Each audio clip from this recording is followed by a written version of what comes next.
Welcome, everyone, here to Great Bend, Kansas. Here we are again for one more night where we're going through a health seminar. Dr. Bell Razafindrabe has been so kind to share all of the wisdom that God has given to him over the years. And we're going to look at another, what shall we say, hot topic, maybe, a little bit tonight. Ever since, anybody remember a little thing called COVID? I think most of us went through that. And during that time, a lot more people started talking about our mental health and our mental well-being. And I am really looking forward. I mean, let's be honest, none of us have been the same since, have we? But the truth is that there are things that we can learn. There are techniques, there are things that God has given to us that help us to be able to be the best person that we can be. And we're going to go through those things tonight. Dr. Bell is going to share with us a presentation. But Dr. Bell, it's a Friday evening. I didn't ask you ahead of time, but would you be willing to come up? I could just ask you a couple of questions before we have a prayer and begin. Sometimes it's nice for everyone to get to know you a little bit, too. Now, Hi, Pastor Joe. Good to see you this evening. Good to see you too, Dr. Bell. I know we've had quite a week, haven't we? Right. It has been a good week and good evenings. Hey, you mentioned a couple of days ago that you had been in the mission field somewhere.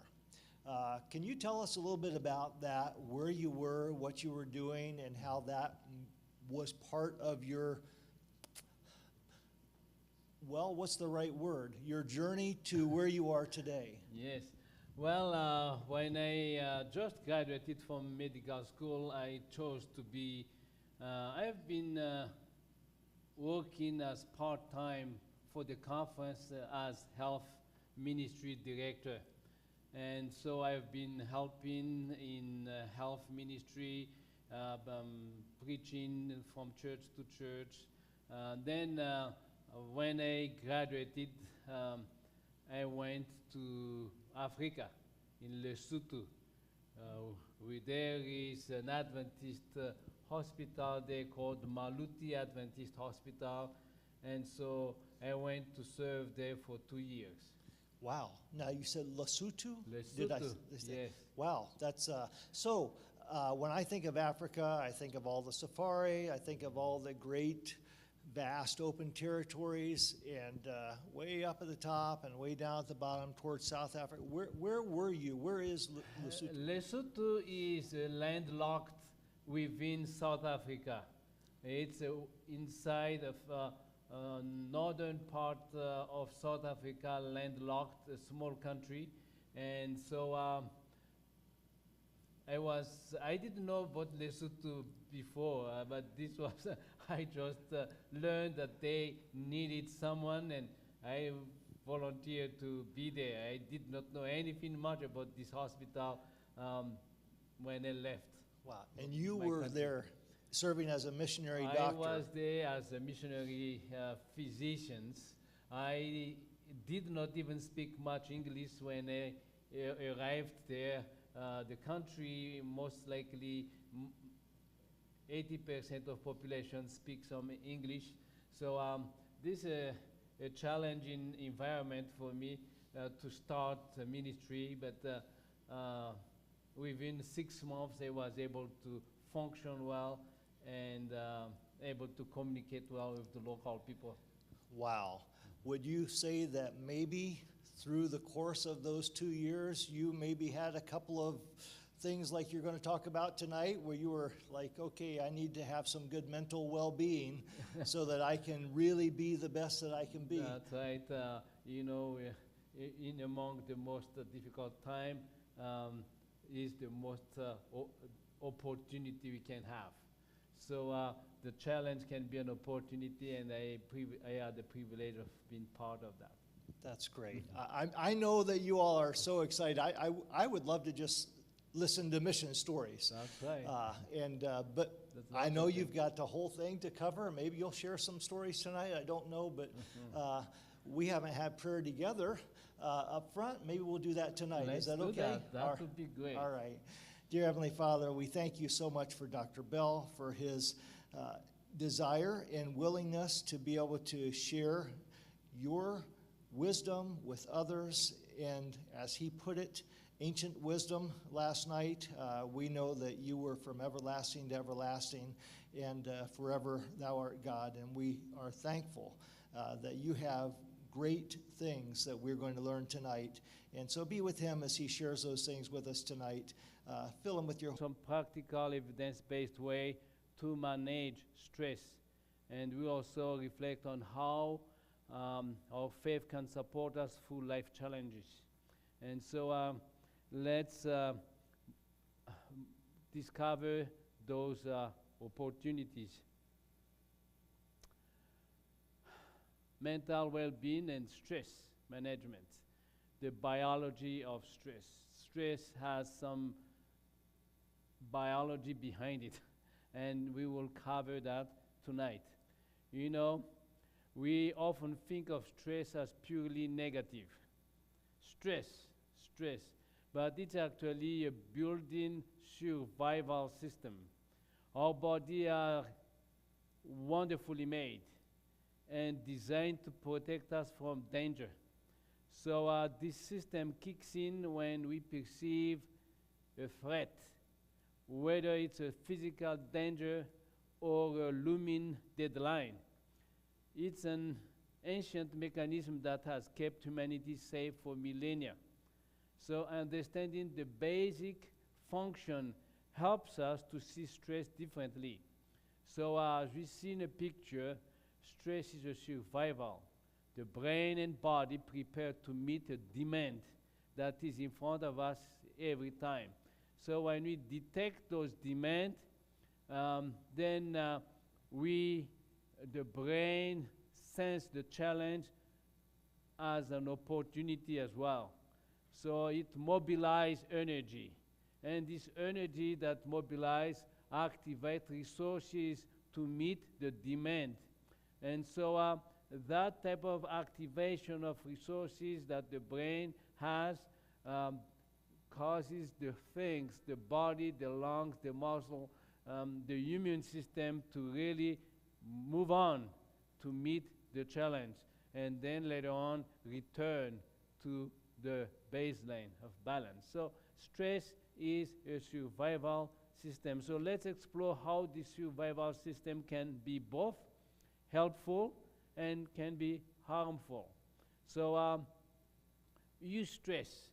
Building on the idea of stress as a survival system, we need to distinguish between two types of stress: eustress and distress. The eustress comes from good stress. Good stress is a kind of stress that motivates us, that helps us focus, and can even enhance our performance. So good stress helps us focus. Good stress is meaningful because it helps us meet the challenge, will gather our energy and help us to grow. And this is actually my enhance our performance. We are ready for a good challenge. And so think of an excitement before a big event. Let's say we have a big event to have. And so that excitement is meeting this big event. The excitement drives us to meet the goal that excites us, okay? Distress is, on the other hand, is a harmful stress that can overwhelm us and can lead to burnout and health issues.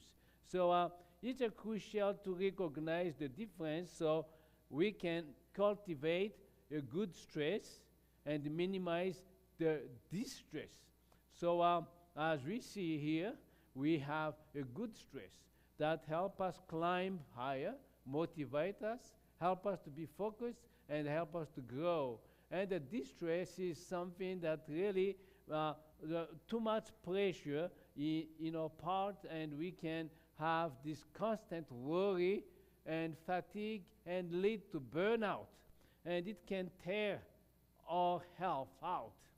So good stress, bad stress, and so in between we need to have some type of recovery, return to baseline stress. So let's move to another slide that will help us how to find the brain, how the brain decide which kind of stress to activate, okay? So we see here the brain sounds the alarm. Our brain acts as a central alarm system, alarm system for stress, constantly scanning for threats. When it perceives danger, the brain, specific part of our brain, the amygdala, this amygdala sounds the alarm. This is not a conscious decision, it's just automatic, rapid response. This alarm triggers a cascade of physiologic changes throughout our body. And so let's see, when we were outside, I'm not sure how many of you might be afraid of snake.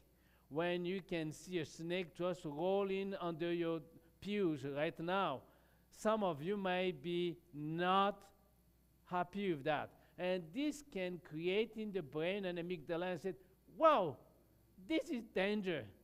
And so that amygdala detects the threat and send the command to the hypothalamus.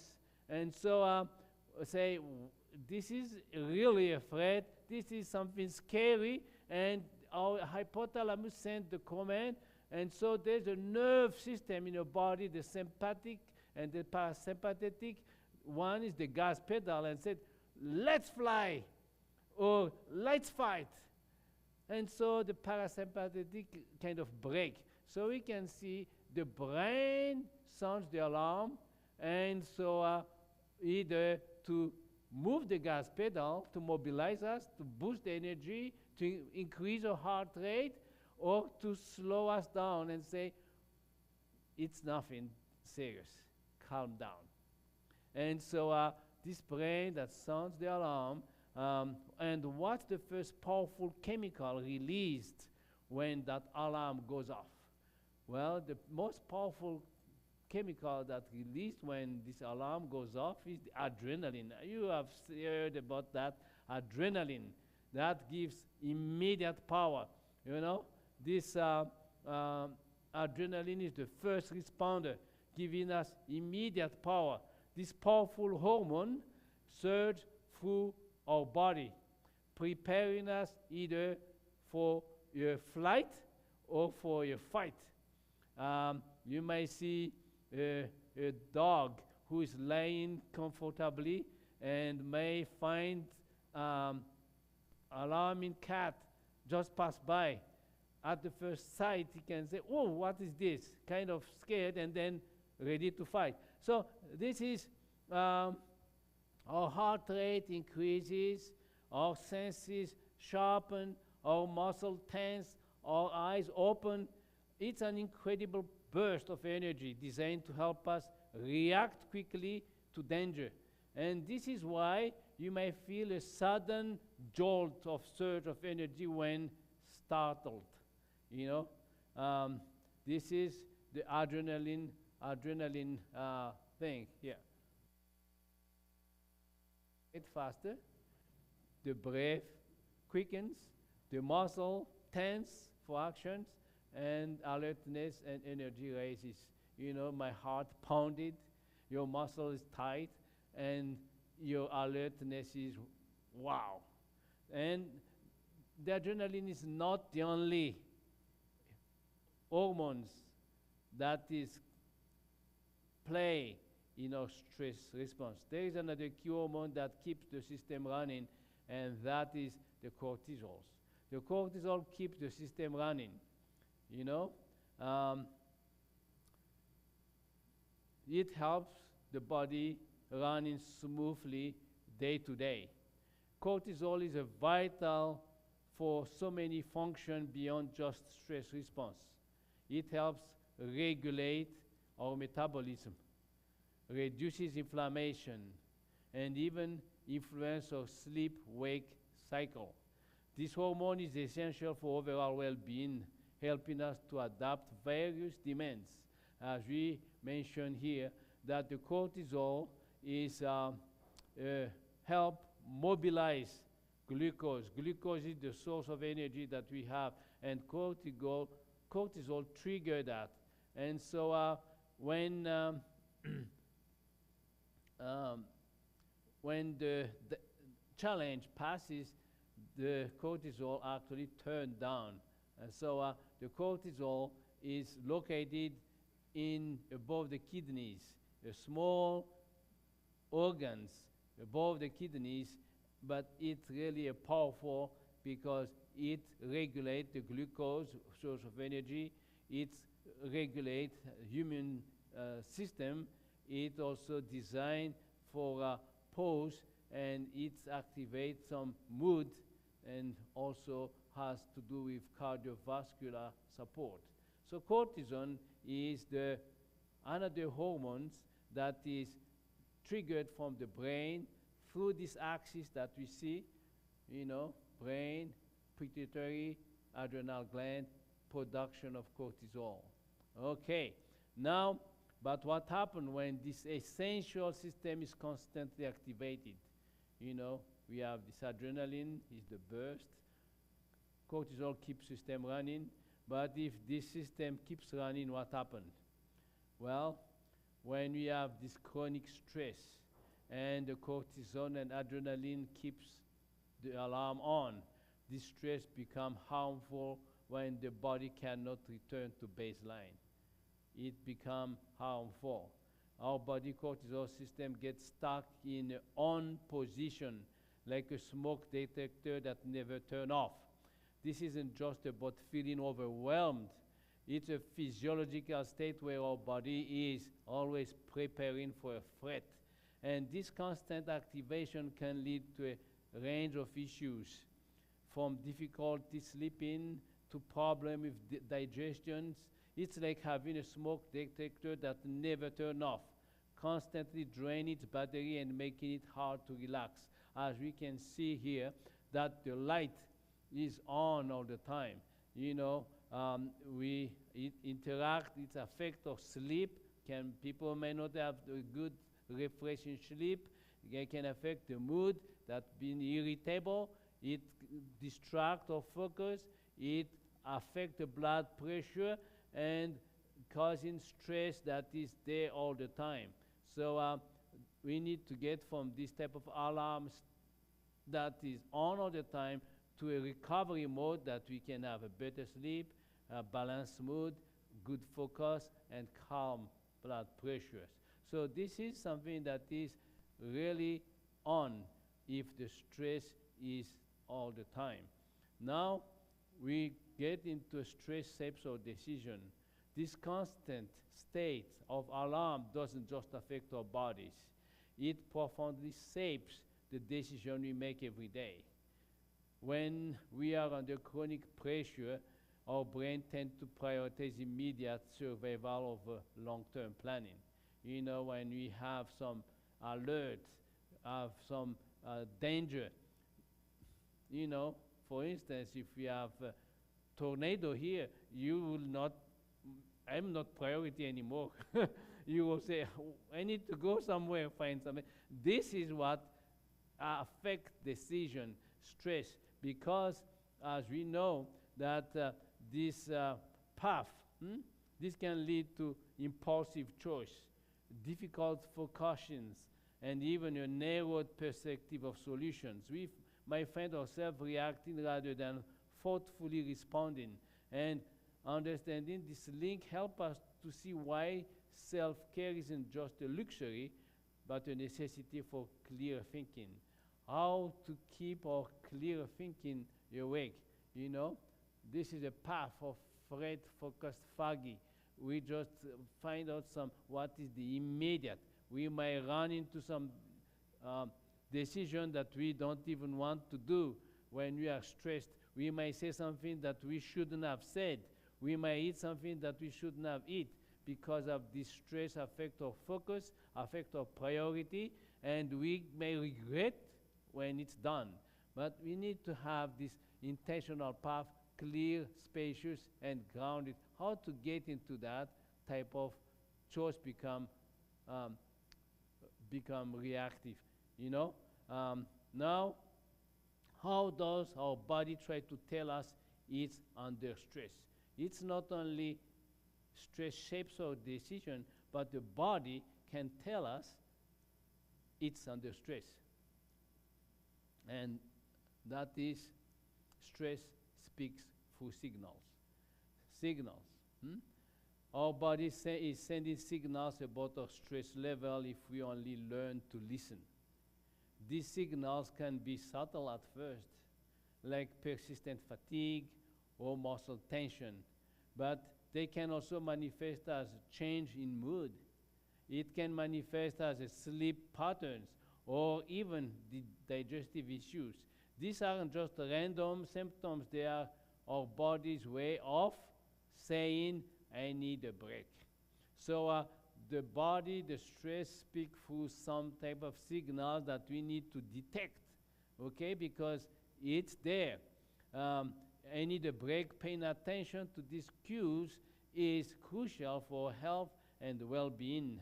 So recognizing those signals is the first step toward preventing something more serious. And so as we mentioned about those signals in your body, can have a tension, headache. You know, some people say, I have a headache all the time in the base of my head. You know, I have a racing heart.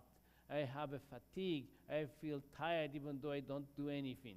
There may be stress underlying there. Maybe your kids has issue. Maybe your parents has difficulty. Maybe your health has issue. You are tired even though you're just thinking about it. It can cause emotional instability, worry. Worry make things worse. Worry, fret, anxiety, you know, numbness. Feel like, my hand numbs. I could not feel anything. But do have an examination, doesn't feel like having it. So this is affecting the body's signals. Our mind be racing thoughts. I cannot sleep, doctor. I cannot stop my mind, you know.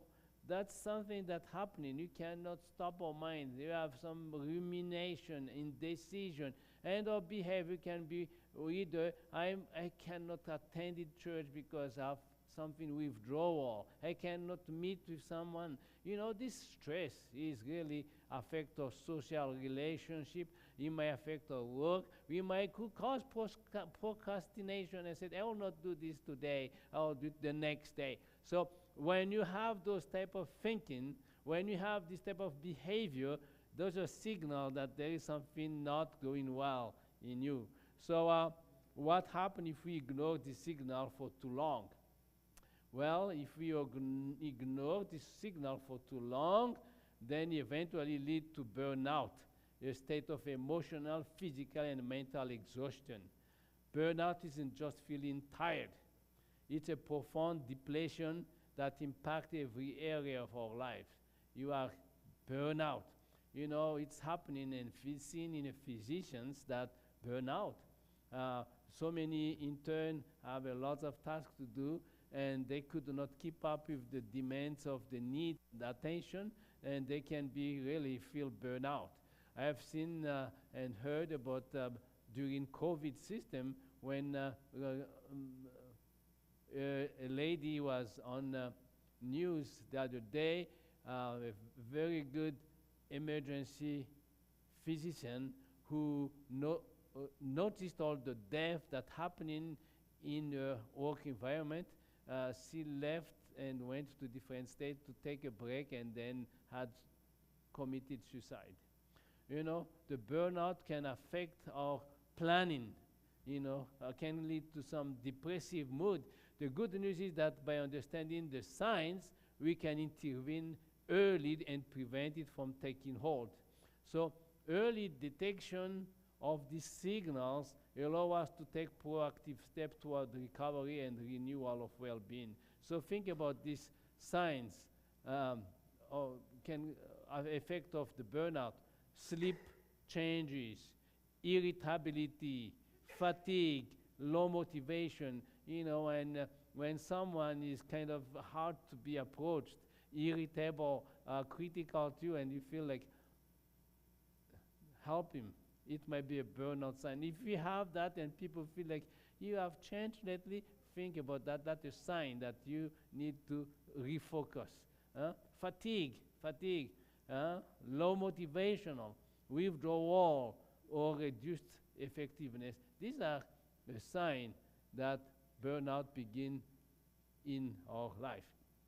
Well, now what we need to do, now that we've talked about spotting burnout, let's map our personal pattern. Understanding your unique stress response is the first step toward managing it effectively. Well, think about what triggers your stress and how your body reacts. You might feel like, oh, what triggers my stress is that if I'm late, or if I am hungry, or if I have disagreement. What usually triggers stress, and what are my earliest warning signs? Okay, well, everybody might have the earliest warning sign. I said, when I have this, I don't sleep at night. I think about it all the time. Some may say, when I have this type of stress or that trigger my stress, I eat a lot, I gain weight. Everybody may be different, but we all have different signals, and recognizing yours is powerful. This activity helps us to see your pattern clearly so you can intervene earlier. It's about building your self-awareness, which is the cornerstone of well-being. What do I usually do next when you see that warning sign? What healthy next step could I try? So finding the signal, finding the problem, finding the things that can trigger your stress. What is the early signs? What do I usually do next?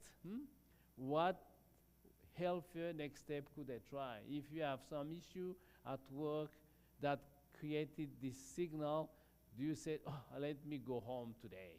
Or let me close my door? Whatever defense you may have, but this is what we do today to check on those things. Let's move on to how we can actively create a path forward. All right. So the 5R create a path. This is a 5R. We just mapped your stress pattern. Now we'll explore a practical framework, the 5R. This approach gives us a clear path to navigate stress and build resilience. Each R represents a vital step in transforming our relationship with stress. It's a holistic way to address both the mind and the body. So it's not just a theory, but it's like a step that helps us move forward. You can integrate this into your daily life. So let's start by looking at how can rethink our stress activity. So that 5R is rethink, relax, release, reduce, and recognize. Rethink, relax, release, and recognize. Rethink, let's start with rethink. What do we rethink? Well, rethink the stress story. After understanding that, the 5R, this is our first thing to do. Our perception of stress profoundly impacts our experience of it. So we can choose to view challenges as an opportunity for growth rather than just a burden. So what we think is you are facing an event or a challenge in your life. So when you face that, you can say, I can't cope with this. That is your thinking. And so that is what we need to rethink and say, this is hard, but I can take one step to it. That is rethinking. So notice the stress thought, ask is there another view of it, and choose one realistic step.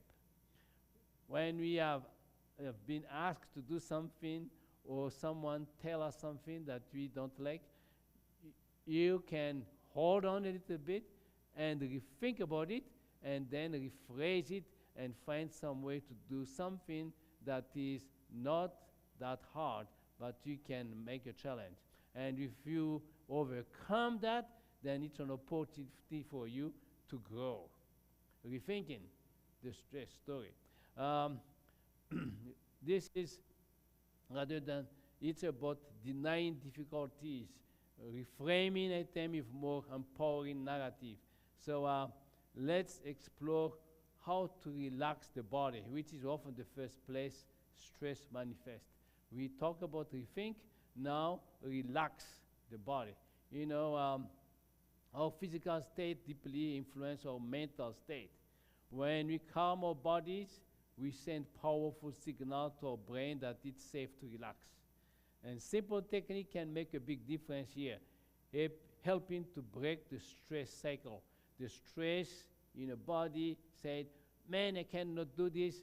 You tense, you're ready to fight, you're ready to argue, but you rethink about it and say, I think this is an opportunity for me too. You know, I have seen those people who ask and say, would you please come and do some announcement for the church?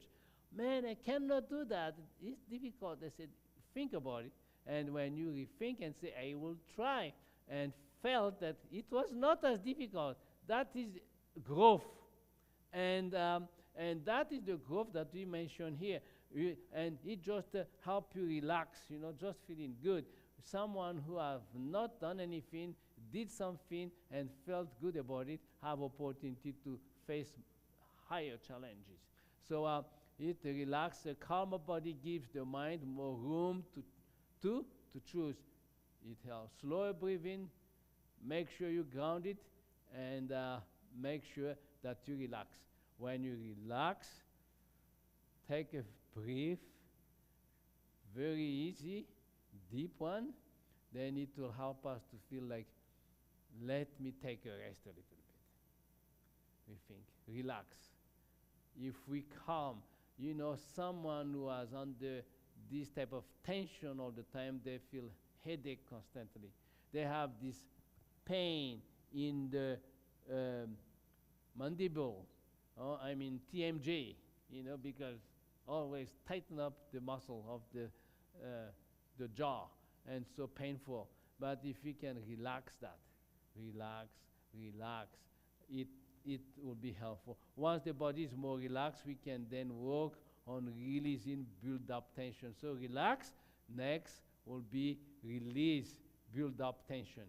Well, how to do that? Stress often accumulates in our muscle and minds and create a sense of tightness. So actively releasing this tension helps restore balance and ease.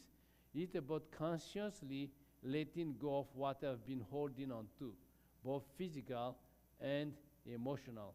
Well, this type of practice can prevent tension from becoming chronic and overwhelming. You know, we have this release, build up, stress. You can say, well, let me walk a little bit for the day. After you have some difficult challenge, you relax yourself and you can walk, or you can do some type of distraction, go in a place where you can be quiet, you can read a journal, you can talk a little bit, you can create an art, you can do a stretching, you can move about. Those are release, build up tension. After you relax, those help. Stretching, reading, visiting with people, praying, you know, have some devotional, releasing a build-up tension. From here, we explore how to reduce unnecessary load in our lives. We are moving forward here, rethinking, and then relaxing, and releasing tension, and now we are here to reduce unnecessary load. Now we can really organize ourselves here. Reducing unnecessary load. This is about being really honest with ourselves about what truly serves us and what just drains our energy. Someone who always wants something to do of a lot and still accumulate, you know, and we often carry burden we don't need to, and that weight impact our peace. Think about what you can genuinely let go of today. It's about doing less, but doing what matters most. Having overwhelmed load, you know, we can have unrealistic expectation. That can cause burden for us. Digital overload, you can have mainly on your screen, on your TV, or online all the time, and we missed a lot of deadline. You know, that can be unnecessary load. And you may have some urgent noise, overcommitment. Make a commitment, say, yes, I'll do it, yes, I'll do it, yes, I'll do it, yes, I'll do it. And then we are burdened because we have so much commitment that we agree to look at your calendar and say how many things are lined up in your calendar. And so if you get that, make a priority, take rest, and then have support. Well, it is important that we clarify priority, set boundaries, and remove things that is really can be overwhelm us. Next, we'll explore how to reorganize our lives for better recovery. How to reorganize our life for better recovery. Reorganization is something that is, you know, you have so much that is in our calendars, in our task, that can be very overwhelming. This means building rest and rejuvenation into our daily and weekly rhythm, not just hoping it happen and say, hope I will have off Sunday, hope I'll have. If we reorganize things and there is no surprise in our calendar, we need to schedule downtime with the same intention we schedule work. This proactive approach helps sustain our energy and focus. If you look at this disorganized overload, what happened? We are overwhelmed by this type of activities there. So if we can lighten up those activities and focus from overload and balance, we have recovery build week. So we have time to sleep, we have time to walk, we have time to journal, we have time to meditate, we have time to wake up, and so on and so on. This is very important recovery. So, and the powerful way to truly reset is through vacation. We need to have time for type of vacation. Vacation restore mental, you know, be away. I am away this week. I am in California. I am in Kansas, whatever. Vacation is, it's not a luxury thing. It's a vital tool for restoring our mental bandwidth. When we step away from our routines, our mind gets a chance to decompress and recharge. These breaks help us gain perspective and return with renewed creativities. If we have someone in our families, in our congregation, in our communities that's very stressed or irritable, we may say, let's give this person a little vacation, a break, because it helps decompress that tension. It's an investment in our overall well-being, allowing us to come back refreshed and more effective.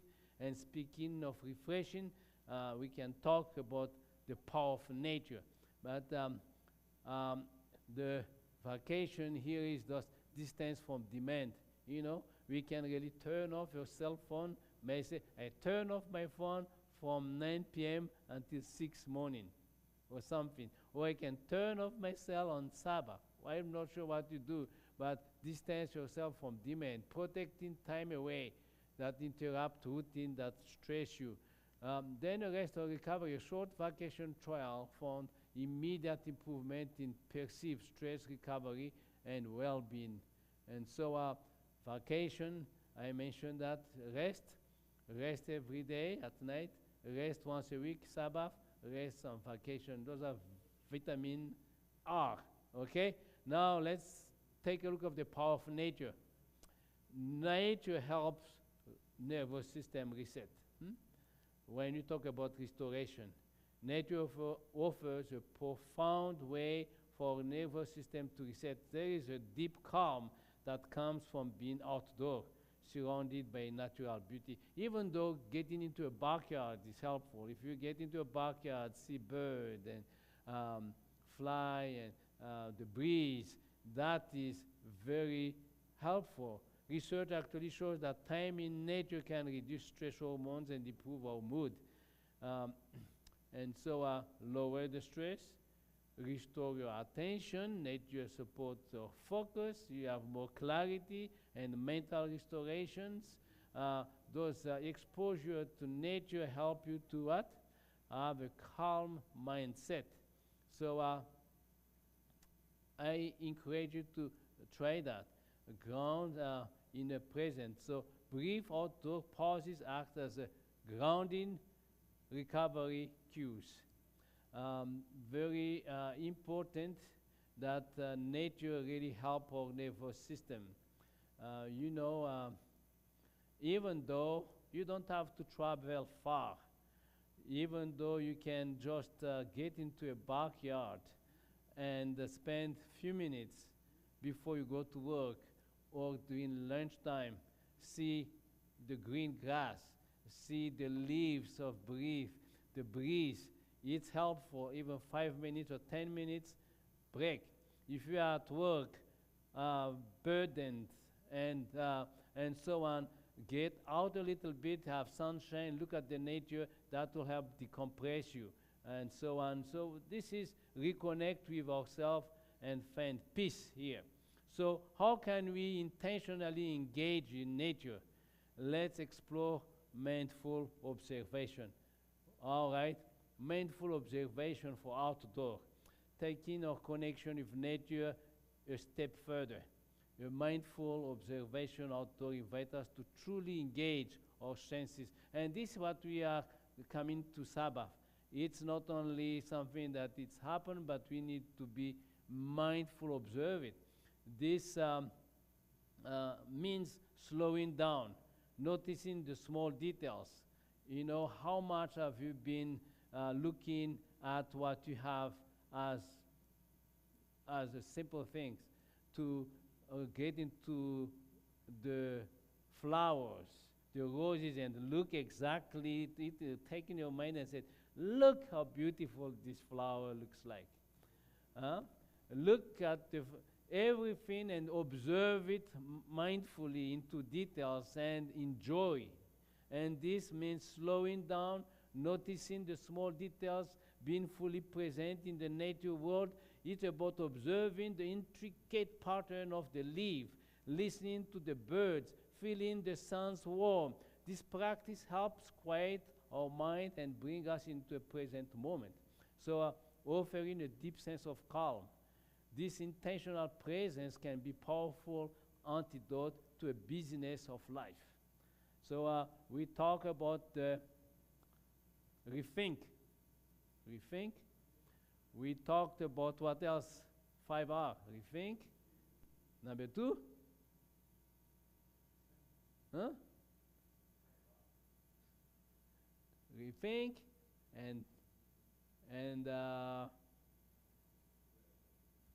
let's get into it a little bit more.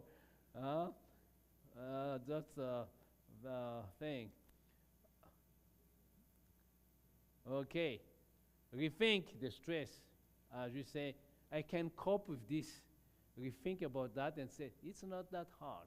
I can do it in a small step. And then after you rethink it, the next one, relax. There's a muscle tension in your body that really causes us to have a jaw pain, headache, and say, relax, calm down. And this is the body reaction that you can relax. After relax, then release the tension, release, we can walk, we can stretch, we can read, journal, we can talk, we can create. This is the tension that accumulates in our muscle and mind, creating a sense of tightness and actively releasing it. Next would be reduce unnecessary load. We might have so many things that, our activity, unrealistic expectation, urgent, digital things that really fill our brain, our calendar, everything that overwhelms us, reduce unnecessary load and make priority rest and put a schedule. Next one, reduce unnecessary, is reorganize. You know, you have a very hectic and disorganized life, and you cannot just say, I'm hoping that it will be better. It's not just hoping it happen. You need to plan for it. We need to schedule downtime with the same intention as we schedule work. That is reorganize things in a time. Proactive approach, sustain our energy and focus. Next, restore. Vacation. You know, vacation, I'm away. You know, when you are away, you are away. I'm away, I don't take phone from 10 to 6 in the morning, whatever. When you are away, then have this type of restore your mental distance from demand, rest and recovery, and you know, have this break help us gain perspective and return to renewed activities. And next, nature, connect with nature, and be mindful about it. Be observe outdoors. So those 5 are nature, part of this. Be intentional. Next, relationship. Our connection with others truly make life richer and longer. You know why the French people, the Italian people, when they get to a restaurant, they don't go to a restaurant to eat. They use that to social activity.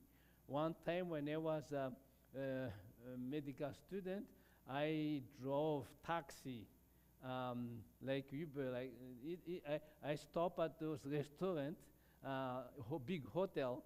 I have a small car, and this way of making little money, and then stop there, and people, those tourists come, and they say, I can take you, I can drive you, and they become my friend, very good. Some of them are good friends until now, doctors. What I do, I take them to a restaurant at 5 or so, and they stay there until 9. I said, what are they doing? They are not just eating, they are talking and visiting and socializing. And one time they asked me to come in and eat in a different place. You know, we need to have this type of relationship, because these social activities, talking, laughing, listening to stories are very important. Strong social relationships are linked with 50% increase in likelihood of survival in a major meta-analysis. You know, some of those old men, Italian people that last 100 years, one of the reasons of their longevity is they talk all the time, they visited all the time. I've seen those key of longevity is you need to find a tribe. Social activities, and say, I need to spend time. It's great to listen and laugh. This connection, strong relationship are a cornerstone of well-being, impacting both our physical and emotional health. We see this in studies showing that people with robust social ties live longer and report greater happiness. Greater happiness. These aren't just casual acquaintances. When we went to garden cities and visit, talk, walk around, jump, what happened? We are enjoying ourselves, don't we? You know, it helps our hormones. So nurturing this relationship is an investment in our overall health. And just as relationship nourish us, so does intentional rest. You know, act of service. We talk about nature, we talked about social activities, we talked about that, and now act of service. From the nourishment of relationship, we turn to the profound joy found in serving others. Act of service move our attention outward. We are sometimes, what should I do? What could I get? What could I get, you know? But our act of service move our attention, awakening compassion, and stimulating genuine joy. You know, when you are ill and sick, you really go and visit someone that is sicker than you. And you will encourage them. Actually, you'll be more encouraged first, you know. And so my mom did that and said they went to see people and said, man, I feel so bad. There was help, encourage and feel stronger. If you are sympathize with someone, when you help the sick, the unclothed, the hungry, the lonely, and the burdened, we offer dignifying practical care. This outward focus support our soul healing and help us find deep, lasting happiness. There is strong happiness coming from helping others, from giving away than getting, So this kind of giving help us to heal ourselves. It also helps us to understand the need of our children. So as we may see here, visiting people, giving clothes for those who don't have, restore warmth and dignity, a simple gift, feeding, nourishment that strengthens body and spirit. And this is dedicated time to helping the sick, the unclothed, the hungry, the lonely, the burdened. Service moves attention from you to outside, compassion. And so the question is, whose burden can I help lighten this week? Whose burden can I help lighten this week? In serving others, we reflect divine love, build stronger communities, and allow our souls to be renewed in purpose and joy. If you have someone that is stressed, depressed, in difficulties, help them to engage in helping others, in doing act of kindness. That will be cure for this person.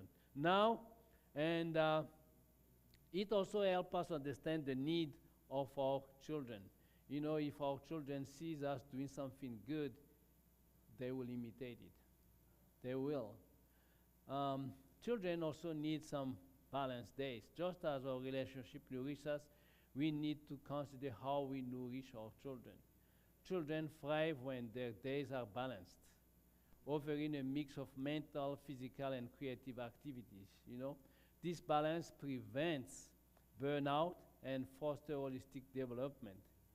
We want to avoid extreme, ensuring they have time for both structured learning and free play. In a school that has hands-on activities are very helpful. The school that we had in Adventist Academy has a workshop that did wood carving, kind of windows, door, and the student is allowed to be participating there and make some money. There's a hard work there, and then also there's a ground farming, so the kids can be part of that. This hands-on experience and learning theory with hands-on experience is very helpful for students. To have a balanced, kids study and doing some hands-on activities. Very good for them. The home is the first training environment. We need to get that started at home. Sometimes we have the kids and say, well, when it's food, they say, come eat food. And they just don't do anything else. If you get those kids doing something at home, helping you in your yard, helping you clean the dishes, helping you put on the whatever necessary is, that is helpful for those kids. That's not enslaving our kids, that is helping them to grow. And so book study should be balanced with active or useful physical training. And we call this 50-50 rhythm, 50 study, 50 useful activities. This balance also extends to the kind of work they do. Now, useful work builds children, building on the idea of balanced days. Useful work is a powerful tool for building character in children. I couldn't believe that there are younger kids that is depressed. I cannot tell much about that, but probably Scott knows about that because that is profession. Kids can be depressed when they see difficulty at home, they see the grade, they are focusing on themselves, you know. They can be very but purposeful hand calm minds, you know. A garden replace aimless amusement with age-appropriate useful project. We have a garden, we can get the kids enrolled in that. Chores, gardening teach accountability and cause effect while giving the brain a healthy thing, shift. So skills, you know, when I did something when I was kids, my mom always said, you do that. And I tried to do it. Fix this, do that. It helps you have, you know, doing things. You have skills. I can cook. We are 6 kids at home. My parents said, on Monday it is Bell's turn to cook the food. Not only cook the food, but go shopping. So they give us $50, and we went ourselves and we choose whatever food that we like. So I cook, and my mom said, the thing, that problem is Bell always burned the food. Why is that? I cooked the food and I forgot it because I studied and it burned. He always burned the food. You know, these are things that we learn. So kids need to what? Do a useful work, cultivate character, confidence, and well-being. You know, confidence, mastery, skills, and accountability. And just as work builds them, so does proper rest help them. And our kids need sleep. Kids need sleep. Following the importance of the work, we know that sleep is not luxury but a necessity, especially for children. Need to have a predictable early bedtime, protect their learning and emotional regulations. I put it here at 9:30 p.m. That is the limit for kids, if we can do it. But we turn the night into a day and the day into a night. Kids sleep until 9 in the morning because they were there up until 11. That's not going to help much. So help these kids to predictable early sleep helps children learn, regulate, and recover. Burning the midnight oil weakens the daytime learning because tired children cannot what? Assimilate knowledge well. At night, when we really need our memories, when we learn, study, the night is the time that we can put those into a memory. And so this sleep helps the kids to put those something that they learn into their memory. So need to have it very well. And so this sleep also support mood, attention, brain health, and readiness. When we kids irritable at school, are very critical or something like that, there is something not wired well in the brain.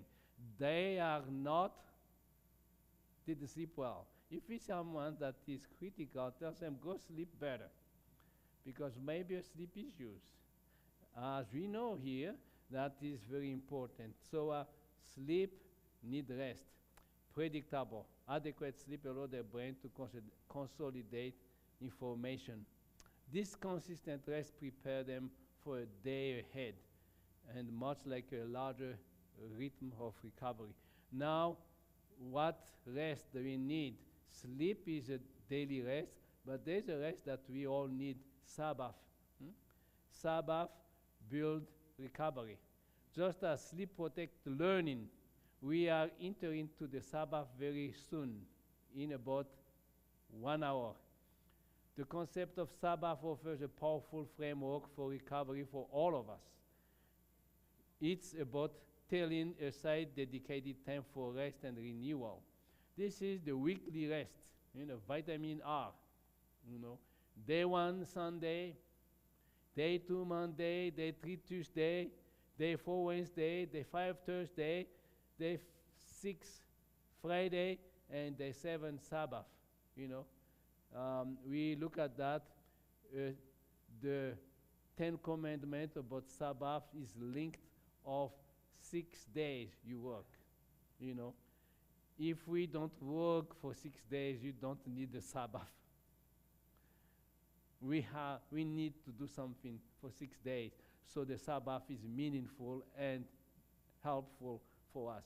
And so Saturday is the seventh day rest.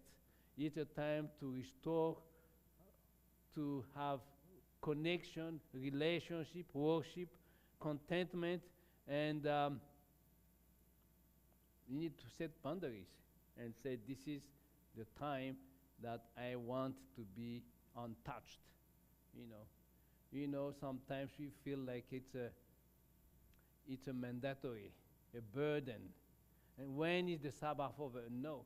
Feel like this is my time. Really, I don't want it to be missed even 1 hour. A time that I want to be fully enjoyed and help me restore what I need to have. A time that I need to recharge my batteries for the next week. A time that I need to restore my energy that I lost. A time that I need to recreate it, be recreated. All right, so the Bible tells us some instruction, as we know.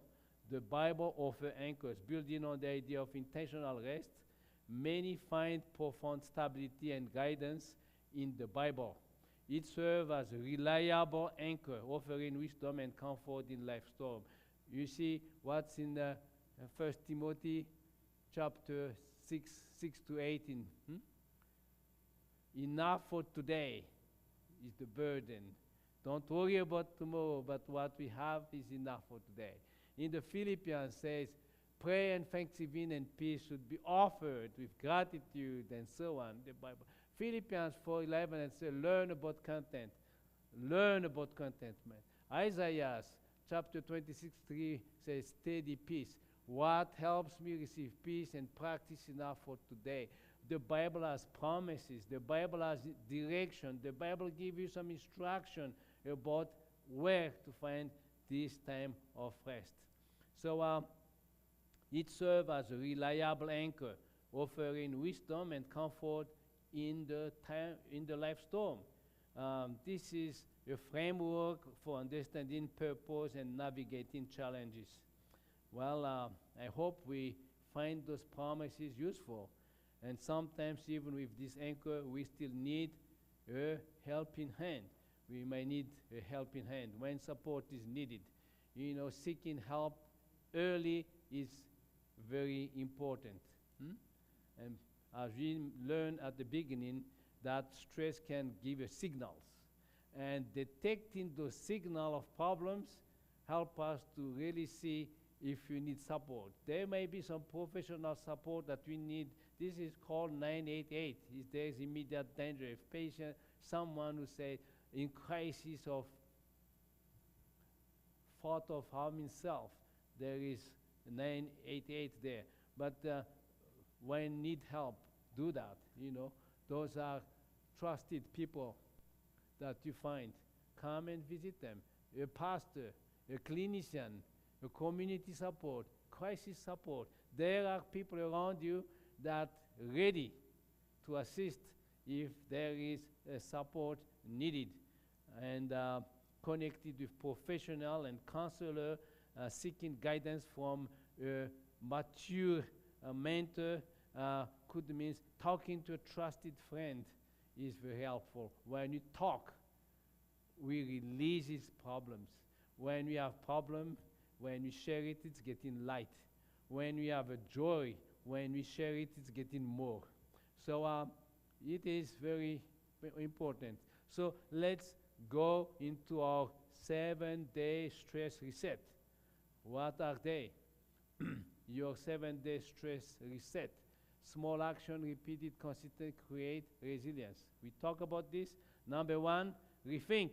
What do we do for when we rethink? We are exploring when we seek support and how let's consider. This is a step. 7-day stress reset is about intentional, creating some space for our well-being. Think of it as a mini retreat for mind and body. Okay? Rethink, well, rethink is about the stress story. Well, if you have a task that is assigned to you and you feel stressed about it and you want to really give up and you want to run away, rethink about it and say, maybe it's not as bad as I think. I can think of it a different. It might be a growth for me. How many of you have been feeling like because of responsibility assigned to you, you grew? If you don't have that, you don't have opportunity to grow. Number 2, relax. Practice 3 minutes of slow breathing. You know, slow breathing is 4 seconds in your tummy and 6 seconds out. No more than 8 respiration in a minute. When you do this, what happens? You are in trouble. So you need to relax and breathe in and out really well. Number 2, release. We talk about release. We release your tension. Walk or stretch or read or do something. And then reduce. There's a burden. Be realistic. There's something that you accepted and people give you some task and say, yes, I will do it. Yes, I will do it. I've seen someone who does that. Everything that people ask about, yes, I'll do it. Yes, I'll do it. So much and nothing was done because what was over commitment, too much commitment. And so I reduce unnecessary, make a priority, reorganize, 5, and then connect. Connect.